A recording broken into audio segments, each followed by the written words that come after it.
Yo, Counter-Attack podcast for myself, Daps.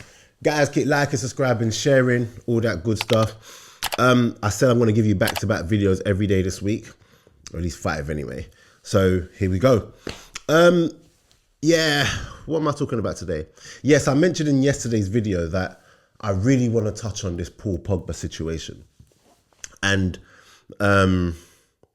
yeah, it just don't sit right with me. I'm going straight into it, by the way, into this video. It's going to be a quick 5-6 minute video. So yeah. So something that don't really sit well with me is the fact that, you know, Paul Pogba, when he got found guilty of taking drugs, when he tested positive for a banned substance, yeah, let me put that in. Everyone was so quick to crucify him. You know, I'm talking about media publications. I'm talking about just fans. Right, he absolutely got rinsed.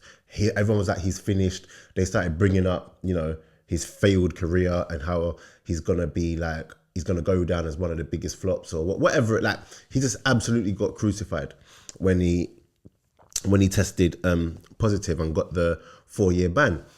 Now, at the time of the 4-year ban, at the time when he got given a 4-year ban, I tweeted out that there was a tweet that I put and it had a photo of the longest bans given to players after testing positive for performance enhancing drugs or just drugs in general.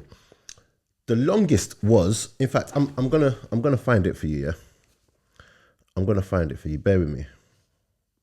Right, here it is. Right. So when Paul Pogba got banned, it was historic because it was the longest ban ever given to a player.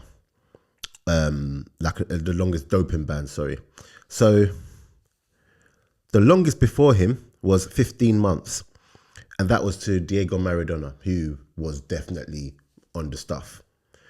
And then you got Andre Onana, he got 9 months for taking diuretics. Mark Bosnich, cocaine, 9 months. Rio Ferdinand, for just missing a drug test, got 8 months. Adrian Mutu, 7 months. And then it goes down like 4 months. Pep Guardiola's even there for 4 months. And that one's for anabolic steroid. Pep. So anyway, the longest was 15 months. Pogba got 48 months for taking something that he said at the time was a supplement, over the counter. It's not like a performance enhancing drug or anything. And they gave him 48 months, 12, 24, yeah, 4 years. Right. The problem I had with that was that at the time I was like, there's something fishy going on here, because why is Pogba getting so long? And he's only taken something that isn't even performance enhancing. So anyway, long story less long. This is my conspiracy theory stuff. I'm going to get to my conspiracy theory bag. I think that Juventus had something to do with it. I don't know how. I don't know. I can't prove it, but this is just my conspiracy theory. I think that they obviously weren't getting along with Pogba. They probably asked him, you know, the player that they brought back, brought him back into the team. He hasn't been playing. He's injured. They're really, really annoyed. They're probably saying, look, we need to cut our losses here. Do you get what I'm saying? And I think that the ban, and I think his case even got tried in, I think it was the Italian FA that gave him that ban.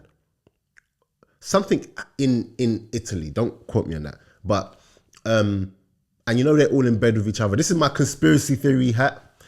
And I think they had something to do with it where they were just like, nah. You get me? Paul Pogba was probably saying, no, I'm not taking a wage cut. I'm not doing any of these things. I can't play. When I'm back, we will play. And they just weren't having it and they wanted to cut their losses. So I think that had something major to do with it. And if that was the case, then obviously they'd have a case to cancel the contract, terminate the contract. Anyway, Paul Pogba reiterated his innocence, let's just say, and how it was a bit unfair. It was very unfair that he got that long case. Now, he obviously took it to the Court of Arbitration. And the Court of Arbitration, hear this. I'm going to get it up because I made sure I got all the receipts and evidence today. 1 second. Right. So CAS, this is their exact words from CAS. The CAS panel based its decision on the evidence and legal arguments made that Mr. Pogba's ingestion of DHEA, the substance of which he tested positive, was not intentional and was the result of erroneously taking a supplement prescribed to him by a medical doctor in Florida after Mr. Pogba had been given assurances that the medical doctor, who had claimed to treat several high-level US and international athletes, was knowledgeable and will be mindful of Mr. Pogba's anti-doping obligations under the World Anti-Doping Code. So what they're basically saying is that, and this is where I'm just going to wrap it up. He took the supplement. He took it. He was given assurances by a doctor that there was nothing wrong with it, and in terms of anti-doping, he would be just fine. So he trusted a doctor, and the doctor prescribed it to him. It later got found out that he didn't mean to take, like he didn't know, and he's taking it and whatever, and he's got a 4-year ban. But obviously, if that's the cases that we're talking about, the ban has to be decreased. It did. He even came out in an interview recently and said how if they had it given him 4 years, reducing the ban from 4 years to 18 months, it wouldn't have even been the case. If they had reduced it to, if they had given him a 2-year ban, he would have got even less time. But anyway, all is clear. He's working through it. He's allowed back to play in March. Right. But what I do not like is the fact that people are just kind of brushing it under the carpet. He's done a couple media interviews, and I feel like the media is more there. I feel like the media is more, what's the word I'm looking for? Not intent.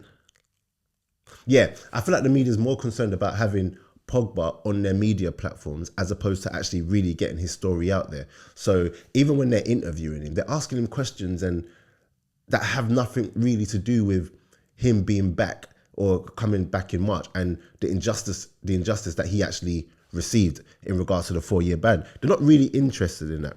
But you know what? It is what it is. Basically, long story short, all of you guys, in terms of the media, fans or whatever, who had the energy for Pogba when he tested positive at the time and got given the 4-year ban, I believe that you should keep the same energy when the news has come out that he was given a supplement that he didn't know had the banned substance. So keep the energy the same. The platforms are a bit quiet about it.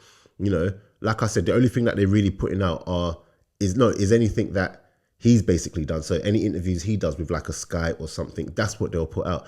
But in terms of actually speaking out and actually saying, no, this wasn't supposed to be, this was an injustice, they're not doing it. So that's literally what was just weighing on me. I wonder why. I've spoken about my conspiracy theory and everything. So, you know, now it's just about him getting back to playing. And the thing is, Juventus have said that they're going to terminate his contract. So he's not going to be playing for Juventus anymore. He's fit, as far as I'm concerned. He's allowed to play from March. Where does Pogba go? You know, he's now probably looking to like get on and find a new team. But what level will this new team be at? You know, I've seen so many things in regards to Marseille and going back to France. But do you still feel like Pogba can still do it at a high level? He spoke about how he's got that fire in him now, like when he was young again, to go and push on. But is it still there? I personally think it is, especially now that he's had the time off. He's not been playing. He can really, you know, obviously it's going to take time to get up to speed or whatever, but he's had that time off. So it's the wear and tear ain't going to be there from the last, 18 or however long it's been, 12 months. His body's probably been allowed to fully recover properly. I still think there's a big team there for him. You know, in the Premier League, maybe. But I don't know if my love for Pogba is clouding my judgment here a bit. because I know Pogba in regards to the ability he has. And it's just about finding the right environment for him. Do you feel like that could do you feel like he could be a good fit for Arsenal maybe? In an 8? I don't see why not. But yeah, I don't think he's going to struggle to find a team, because Pogba is Pogba at the end of the day. And it's just about if he can get back to playing at, the sort of level that he knows he can play consistently. So that was basically just my rant this morning, today. So that's my video for today. We got another one tomorrow. Get in the comments and let me know if there's anything I should be talking about. I don't just want to be talking about what games have been played today and whatever. I do want to talk about, individual players at times, or individual topics that might be random, especially if I'm going to be doing these videos every day for you. So yeah, man, let me know. And that's it for me.